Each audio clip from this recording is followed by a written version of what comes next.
Magandang hapon po, brother and sister, sa araw po ng Friday. Dahil ngayon ay walang pasok, holiday, dahil sa pagkakaalam ko New Year's ng Chinese. Kaya medyo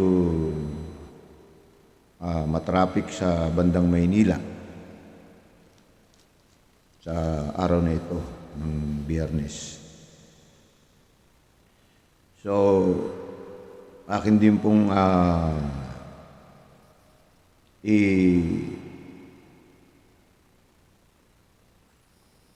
ihahayag sa inyo o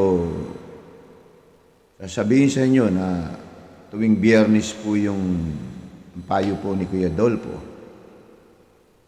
Meron na nga po tayong isang nagpadala po ng kanyang liham.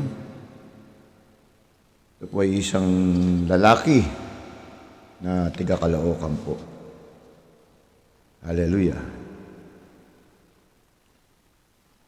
So, yung ginawa ko pong sharing na ito, ang payo ni Kuya Dolpo, ito ay manggagaling din po sa Biblia. Sa Biblia po, yung pinaka-final na advice na panggagalingan po ito. Kasi yan po yung may power, may kapangyarihan para yung mga suliranin na nagpapadala po ng mga ganyan, nakakaroon po ng katugunan. Kung sa ating pagpapayo, wala tayong maitutulong sa kanila. Dahil po ang kaalaman natin ay nanggagaling po sa sanlibutan.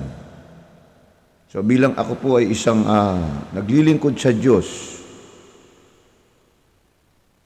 so kinakailangan ang payo ko ay nanggagaling dito sa Bible po o sa Holy Bible. Hallelujah. So ngayon po tayo Bible history. Patuloy po, nandito na po tayo sa Book of Acts. Yung mga sumusubaybay po, maraming salamat po sa inyo. Kayo po ay ingatan lagi. Yung mga sumusubaybay po, ingatan po kayo lagi at pagpalain po kayo ng ating Diyos Amang nasa langit. Nung nakaraan po, ang pinag-aralan po natin ay dalawa pong title. Ito pong Life Among the Believers, tsaka yung pangalawa, A Lame Beggar is Healed. So,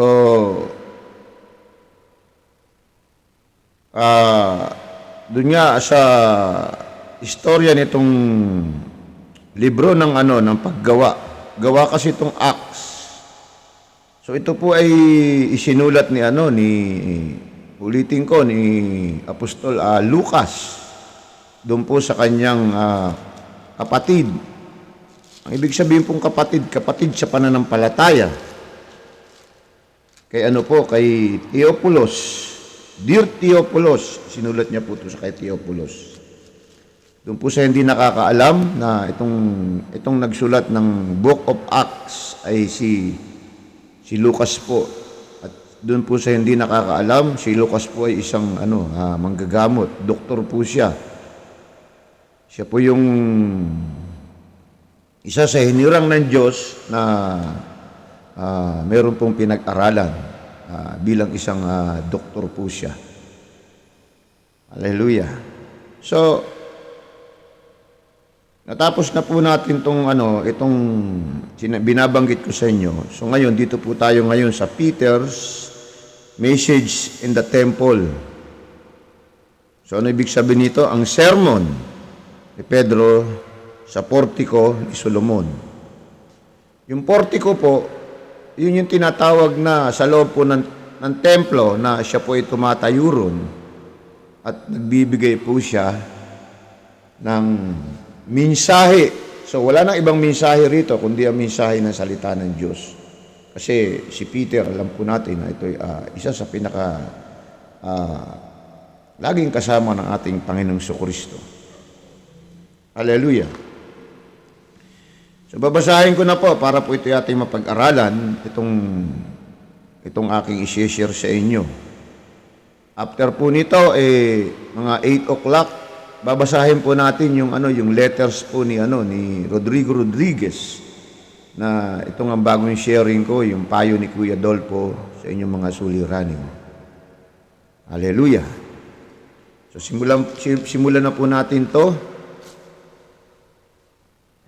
Ito po ay babasahin ko sa banyagang English po. Kasi nga po may mga nakikinig po sa ating mga foreigners. At ito po ay sa English po nila naiintindihan. So, ito po yung sabi ni Apostol Peter. As the man held o the Peter and John and Solomon's porch, doon po sa portico, porch, as it was called, the people were amazed and ran to them. When Peter saw the people, he said to them, fellow Israelites, why are you surprised at this? And why do you stare at us? Do you think that it was by means of our own power of godliness that we made this man walk? The God of Abraham, Isaac, and Jacob, the God of our ancestors, has given divine glory to his servant Jesus. But you handed him over to the authorities, and you rejected him in Pilate's presence, even after Pilate had decided to set him free. He was holy and good, but you reject him, and instead you ask Pilate to do you the favor of turning loose a murderer.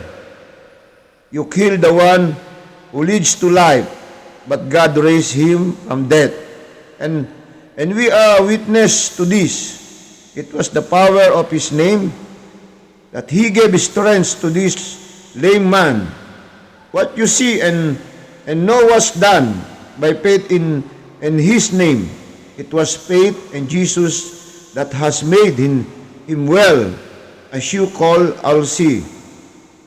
And now, my friends, I know that what you and your leaders, that Jesus was due to your ignorance, God announced long ago through all the prophets that his Messiah had to suffer and made it come through in this way. Repeat them and turn to God so that he will forgive your sins. If you do, times of spiritual strength will come from the Lord, and he will send Jesus, who is the Messiah. He was already chosen for you. He must remain in heaven until the time comes for all things to be made new, as God announced through his holy prophets of long ago. For Moses said, the Lord your God will send you a prophet, just he sent me, and he will be one of you on people. You are to obey everything that he tells you to do. Anyone who does not obey that prophet shall be separated from God's people, destroyed. And all the prophets who had a message, including Samuel and those who came after him, also announced what has been happening this day. The promise of God through his prophets are for you, and you share in the covenant with God made with your ancestors. As he said to Abraham, through your descendants, I will bless all the people on earth. And so God chose him servant and sent him to first to bless to making everyone of you turn away from your weak ways. So ayun po yung sinabi ni Apostol Pedro nang siya po ay magsalita sa loob po ng templo. Nang humarap po siya doon sa mga sari-sari na pong tao yan. May mga Christian na po, dahil binabanggit nga po rito sa binabasa natin, may mga na-convert po noong time na yun nung magbigay ng Holy Spirit ang ating Amang Diyos. Pangako naman po ito ng ating Panginoon before na siya ay pumanik sa langit.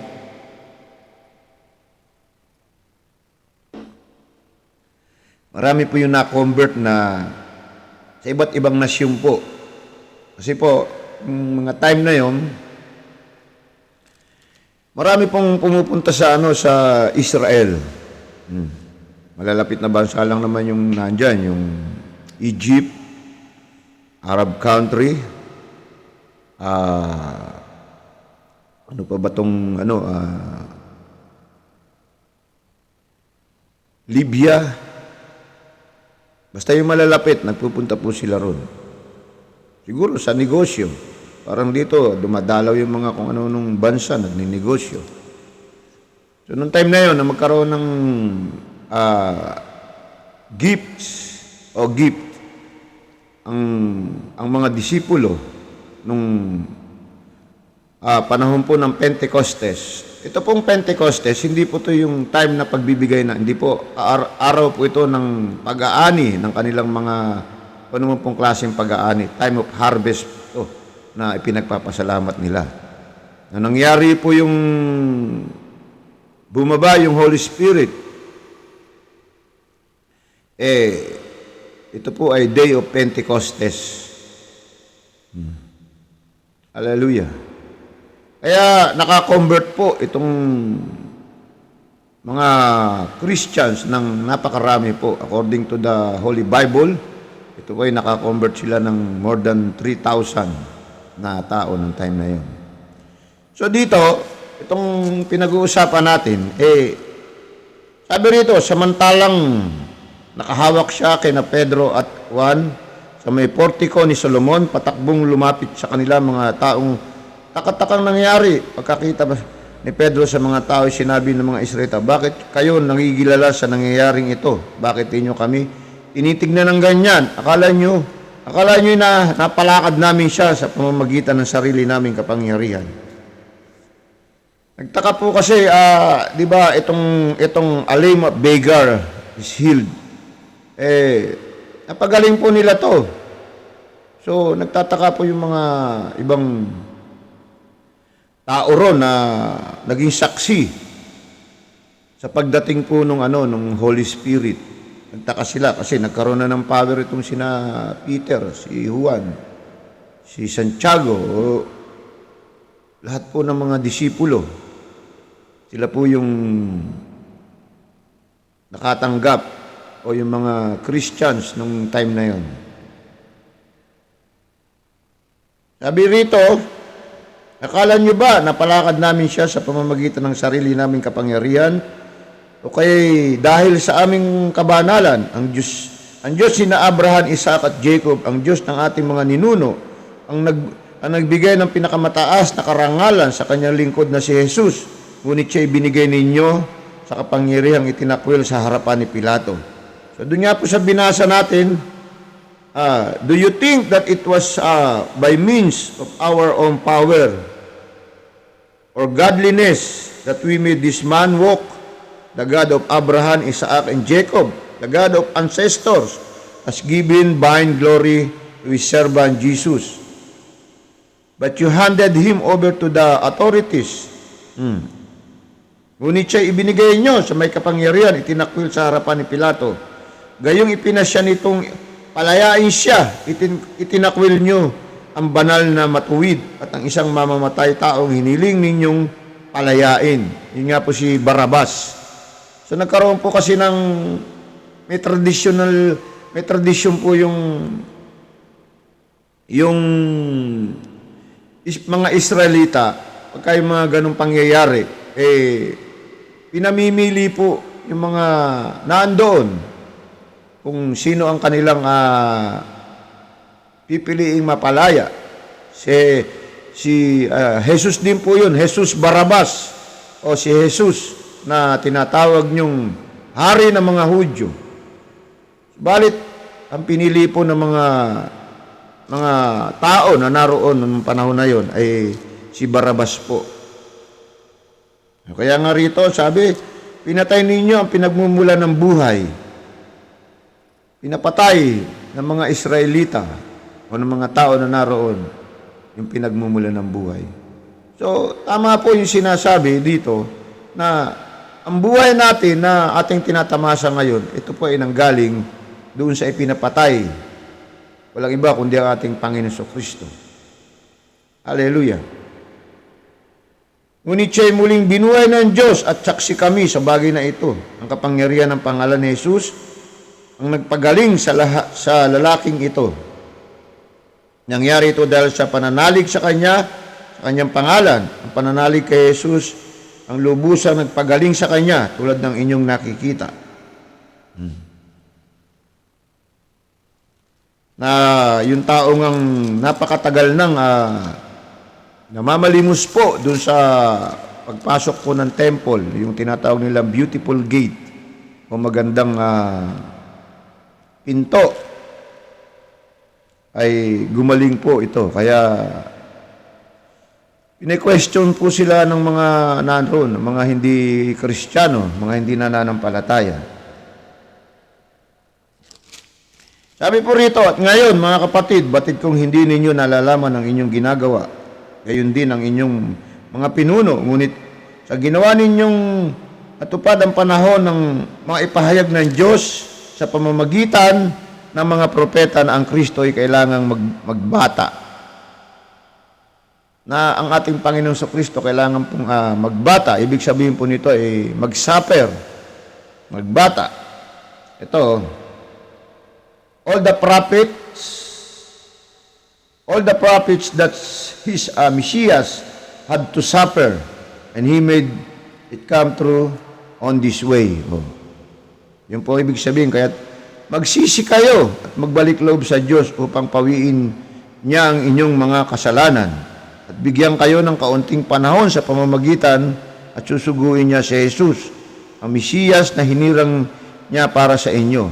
Siya'y dapat munang manatili sa langit hanggang sa dumating ang panahon ng pagbabago ng lahat ng bagay ayon sa pinahayag ng Diyos sa pamamagitan ng kanyang banal na propeta mula pa noong una. So, may plano ang Amang Diyos na nasa langit. Plano na rin to ng Amang Diyos na muling babalik ang ating Panginoon. Yung suffering o yung paghihirap na inabot ng kanyang anak, isa na rin po ito dun sa mangyayari. Isa na rin po ito dun sa hindi po ito inutos ng Amang Diyos, hindi po ito pinilano na para maghirap yung kanyang talagang nakita na po.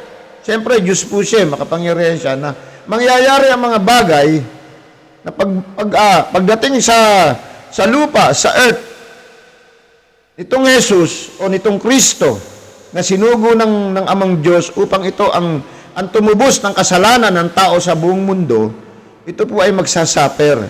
Sapagkat bakit? Kasi nga, ang mga tao hindi po naniniwala dito sa ating Panginoong Kristo na siya ang anak ng Diyos. Unang-una, kung mababasa po natin dun sa 4 na libro na ating pong tinapos na,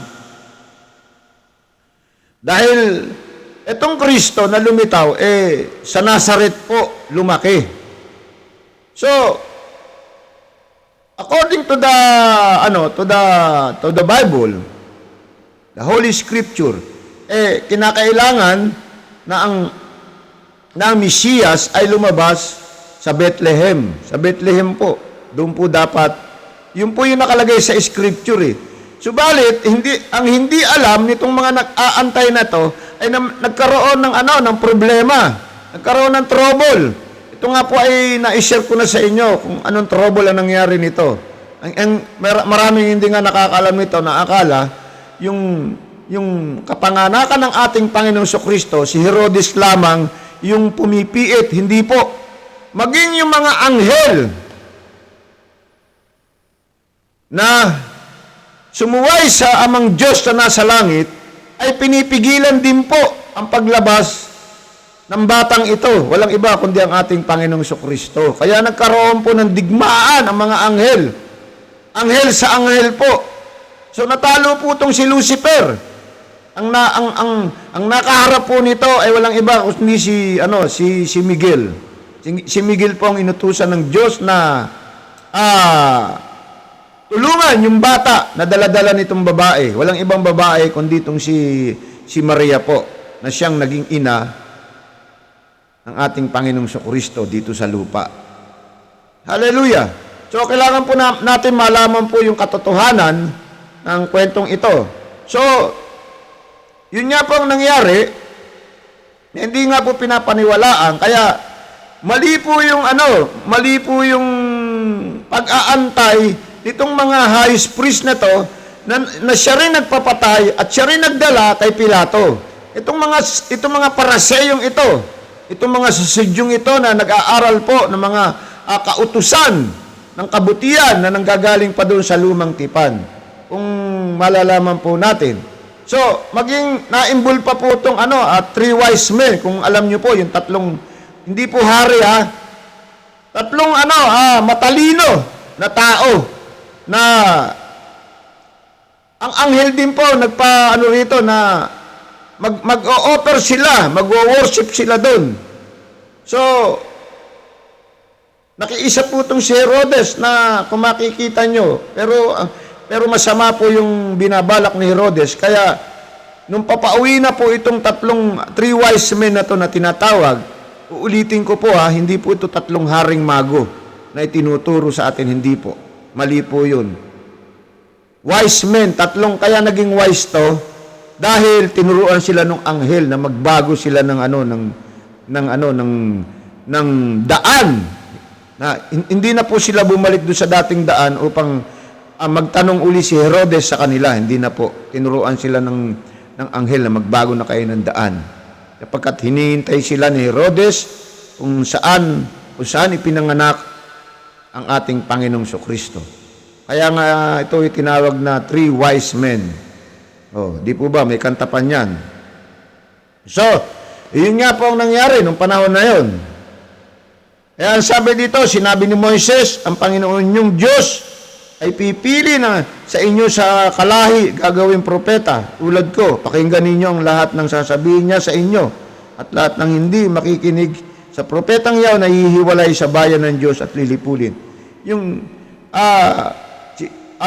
kumbaga nagkaroon ng isang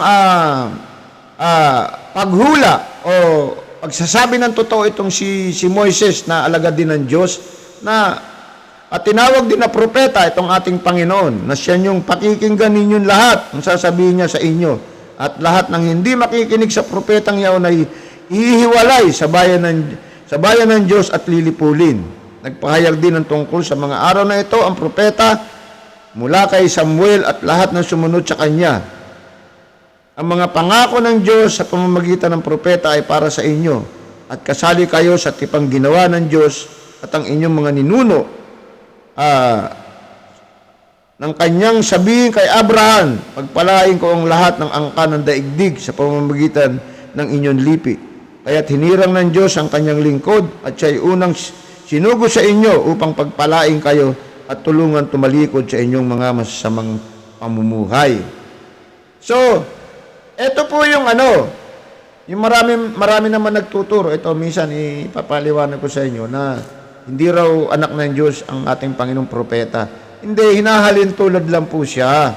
Hindi naman po rito ang pinagdiinan na propeta, hinahalin tulad lang po siya. Hallelujah. Hinalin tulad din po siya sa isang saserdote. Siya ang tunay na saserdote. Ganun po ang sa kanya, pagkakapaliwanag sa kanya. So, nagpapaliwanag dito ang ating mga apostol tungkol nga rito sa mga taong nakasaksi sa pangyayari na nang pumasok na nga sa templo at tumayo dun sa portico, itong ating mga apostol at nagpaliwanag po sila na itong Kristo na inyong ipinapatay at na siyang nagbibigay ng buhay ay ipinagpalit nyo dun sa isang taong masama na mamamatay tao. So, ibinabalik lang, nire-realize lang ni Peter dito sa mga tao kasi medyo hindi pa naman nagtatagal eh. Hindi pa nagtatagal yung mga pangyayari na namamatay ang ating Panginoon sa Kristo na itong pinapatay nyo, ito yung nagbibigay ng buhay na sana hindi nyo ginawa. Kanya nga, kung pag-aaralan po natin ng Biblia, talagang hindi nakasumpong ng kaligtasan ng bansang Israel. Opo. Para po sa mga nag-aaral ng Biblia, hanggat sa huling panahon na ninanais ng Diyos na iligtas ang bansang Israel, ay hindi po nakasumpong. Kasi doon din po pinatay yung pinadala ng amang Diyos na kanyang anak. Hallelujah. Nung una, nang hinango, yung lahi ni Abraham, itong mga Hebrews na to, sa Egypt. Kasi pumili ang Diyos ng tao na dapat pararamihin niya. Yun ang plano niya na ito'y tutulungan niya na maging matuwid sa harapan niya. Subalit, hindi po nangyari. Naging matigas ang ulo ng mga taong ito. Kaya nabigo. Nabigo ang Diyos. So, hindi po ang Diyos ang tao po ang siyang may depresya. Lahat po, binigyan na ng Diyos sa tao upang maging maayos tayo. Kasama na po tayo ngayon sa itong kapanahunan natin. So kaya kung ikaw nakasumpong ng kaligtasan, ng kaalaman tungkol dito sa banal na kasulatan, magpasalamat ka at kung ito iyong pinamumuhay. Dahil ikaw ay nauunawaan mo ang nais ng Diyos sa iyong buhay. Yun po napaka-importante mga kapatid ko. So maraming nakakaunawa po ng Biblia, pero iba po yung pang-unawa nila. At meron din namang hindi nag-aaral ng salita ng Diyos, gumagawa na lang po sila ng sarili nilang paggawa na naikabubuti raw po ng Diyos. Hindi po. Meron nga po tayong sinusunod. Opo, hindi po yung ating isipan. Dahil kung ang iyong isipan ang sinusunod mo ay ang sanlibutan. Dito tayo, may guideline po tayo. Ang Holy Bible. Ito po ang salita ng Diyos. Bakit po naging salita ng Diyos to? Kasi dito po ito po yung isinulat ng mga Bible scholar na napakatagal na panahon na ito po ay natagpuan ng mga disipulo, ng mga naiwan ng ating Panginoong Kristo. So ito po yun. Hindi nga lang siya tama yung arrangement. Pero lahat po ito ay makatutulong pamumuhay natin sa espiritual upang tayo makalapit sa Diyos. Maraming salamat po mga kapatid ko. Patuloy po na sumubaybay po tayo sa ganitong gawain na pakikinig po ng salita ng Diyos. Sapagkat sa pamamagitan po nito, tayo po ay magiging matuwid. Makaiiwas po tayo sa kasalanan na siyang ibig naman ng Diyos na tayo ay umuwiwas sa gawa ng sanlibutan. Sapagkat ulit-ulitin ko sa inyo, itong sanlibutan na ating pinatatayuan o dito tayo nabubuhay, ito po ay pinaghaharian na ni Satanas. Opo. Kanya may pangako ang Diyos na bagong daigdig. Hindi naman po ito maiiwan eh. So, maguguna po itong lilisanin natin. Kasi, siyempre, ang Diyos ang may gawa nito. Sinabi niya nga sa Matthew, walang tamang oras o panahon ang nakakaalam. Kahit nga ang anak ng Diyos hindi alam. Ang may plano lamang po ay ang amang Diyos. Ito po ay magugunaw, itong mundong ito. At yung mga sumunod sa ating Panginoong Kristo, dadalhin niya po sa panibagong mundo, o panibagong Israel, o panibagong kaharian. Maraming salamat po sa inyo, mga kapatid ko. Patuloy po ako'y nag-iimbita sa inyo na kung nais nyo po ng Bible study sa inyong church na wala pa po kayong Holy Spirit na natatanggap. Ikaw leader ka ng iyong church. Tignan mo po kung may pagbabago po ang iyong mga tinuturuan. Importante po iyan. Hindi po lamang tayo nagtuturo at nakikinabang sa kanilang binibigay ng mga ikapo na para tayo ay mabuhay. Hindi po. Napaka-importante po, tignan po natin kung nakasusunod tayo sa naisin ng Diyos. Opo. Tignan po natin. Kung hindi po nakakasunod, kulang po ang inyong pagtuturo. Wala po kayong banal na espiritu na siyang tanda na sinasabi sa Biblia. So, gayon din, ang ating Panginoon ay nag-aanyaya ng kagalingan. Ang kagalingan po at kapayapaan sa tahanan. Kung wala po tayo nito, meron po akong mga dyan, marami po akong mga number dyan. Tumawag po kayo sa akin, hindi po ako nagpapagaling. Lalapit po tayo sa Panginoon ayon sa kanyang kahabagan. Lahat ng bagay, walang posible. Ito'y pagkakaloob niya, sapagkat ito'y pangako niya. Lumapit kayo sa akin, at kayo aking maririnig o pagbubuksan. Maraming salamat po. Ako nga po pala si Kuya Dolpo, nagbabahagi ng salita ng Diyos.